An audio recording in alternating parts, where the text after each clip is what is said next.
Combien de talents êtes-vous capable de porter? Drôle de question, non? Au temps de Jésus, le talent est une unité de poids. Un talent pèse entre 26 et 30 kg. Suivant votre condition physique et votre entraînement, vous pourrez peut-être porter jusqu'à 3 talents. Mais pendant combien de temps? Dans la parabole que Jésus nous donne aujourd'hui, le maître confie à ses serviteurs de 1 à 5 talents, selon les capacités de chacun. Belle délicatesse. Ces talents représentent non seulement un poids à porter, mais surtout une somme d'or ou d'argent avec laquelle on peut investir, se lancer dans une activité. Sur les 3 serviteurs de notre parabole, 2 voient les talents qu'ils ont reçus comme une opportunité, et le 3e seulement comme une charge, trop lourde à porter. En ces temps particuliers, notre vocation de baptiser peut nous paraître bien pesante. Comment continuer à annoncer les merveilles de Dieu quand on doit rester chez soi?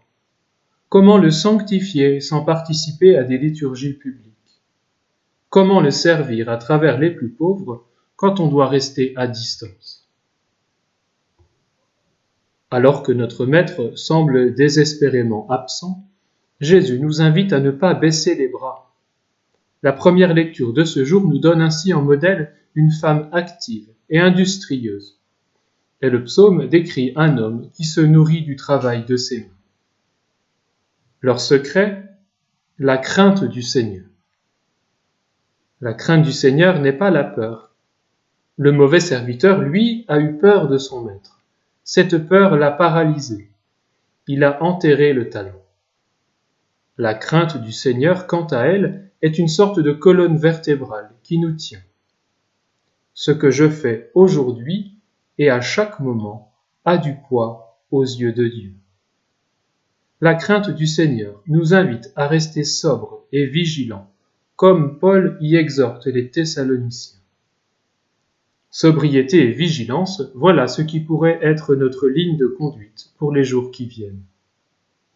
Sobriété dans notre consommation d'informations, notre consommation d'écran.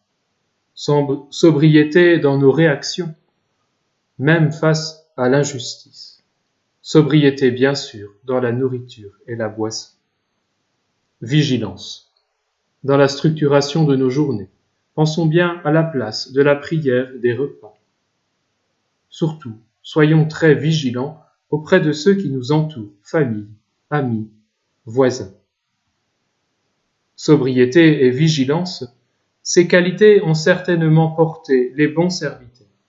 Ils ont travaillé et veillé à faire fructifier les talents que leur maître leur avait confiés.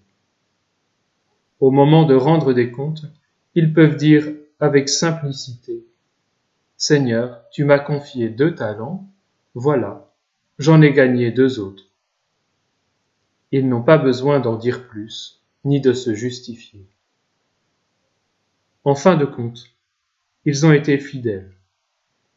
Ils ont avancé dans la confiance et peuvent entrer dans la joie de leur Seigneur. Que la grâce de Dieu nous accompagne toujours sur notre chemin de foi. Bon dimanche.